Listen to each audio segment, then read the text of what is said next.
En 2019, j'avais 12 ans et je me baladais sur YouTube, à la recherche de top animes après avoir regardé l'intégrale de Inazuma Eleven. Pouah, la rêve de goutte.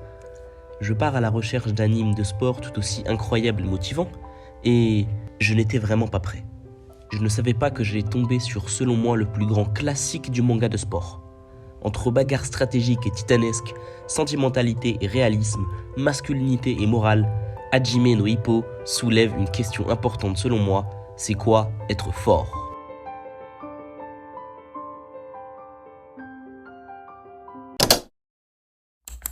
Énergie musculaire qui permet à un être vivant de réagir face à d'autres êtres, ou d'agir sur son environnement. Bon, on n'a pas trop une réponse claire à la question, on comprend c'est quoi la force, mais pas c'est quoi être fort. Tournons-nous alors vers la philosophie. Tirée du latin vis, la force opposée à la faiblesse désigne de manière générale le pouvoir d'agir. Elle est le principe ou la condition de l'action. L'asthénie, absence de force, empêche le sujet de fournir le moindre effort susceptible de modifier le réel. Dans un essai intitulé « Du connaître et du sentir de l'âme », paru en 1778, Herder tente de surmonter l'opposition classique entre le corps et l'esprit en avançant l'idée que l'esprit consiste principalement en un système de force qui se manifeste par le comportement corporel des individus. Nietzsche voit aussi dans la force une expression de la volonté de puissance recouvrant les pulsions, les instincts et la production des effets. Il précise à cet égard que la force s'exprime dans l'effort pour surmonter les résistances conformément à la structure oppositionnelle de la volonté de puissance. Autrement dit, la détermination. Mais parlons aussi de la volonté de puissance, qui est un concept de philosophie qui désigne, chez Friedrich Nietzsche, l'essence la plus intime de l'être.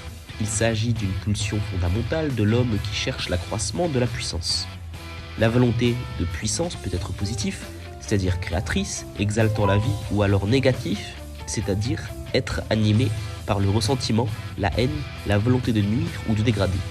Prenons un peu de recul et faisons-nous une définition simple de la chose. La force serait une volonté matérialisée par l'esprit qui guide le corps afin d'obtenir ou bien de concevoir son essence même. Donc, une croissance en ayant une meilleure compréhension de soi-même. Selon Hajime no Ippo, la force réside dans une chose assez profonde ou pas vraiment. Cela dépend de chacun. Chacun doit trouver sa force, qu'elle soit physique ou mentale, et peu importe la source de cette force, qu'elle vienne d'un entraînement acharné ou d'un talent inné, elle doit être mise au service d'un but, d'une ambition, d'un projet ou d'un rêve. Un exemple de force ou un personnage qui illustre bien cette idée, dans Hajime no Ippo, ça serait Takamura. Une montagne de muscles avec un mental d'acier. Il n'hésite pas à s'infliger le plus dur des entraînements, alors qu'il est sous la plus dure des diètes pour pouvoir réussir ses combats. Au-delà de ça, c'est un personnage avec un but clair. Rendre fier son coach et se servir de sa force pour devenir l'homme le plus fort du monde. En réalité, il pense déjà l'être, mais bon. On peut aussi aller voir d'un autre côté un personnage encore en quête de force. Un personnage qui, comme nous, cherche à savoir c'est quoi être fort. Je parle bien sûr de Hippo, le personnage principal. Tout au long de l'histoire, qui n'est pas encore finie d'ailleurs, Hippo se posera cette question constante. C'est quoi être fort ? Qu'est-ce que ça fait d'être fort ? Après avoir gagné la ceinture du champion national du Japon et champion jeune du Japon, cette question lui reste toujours en tête. Son coach et père spirituel lui a donc dit que s'il n'a toujours pas trouvé la réponse, il la trouvera au sommet du monde. Pour moi, la force est une énergie ou plutôt un sentiment qui peut être alimenté par plusieurs choses, comme l'amour ou la haine ou encore la paix intérieure. La force n'est pas seulement une chose physique, c'est plus immatériel que matériel finalement.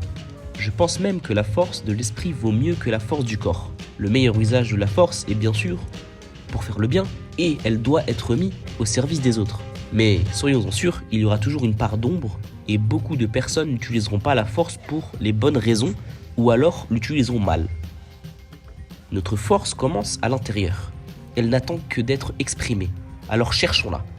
Partons à la conquête de cette force.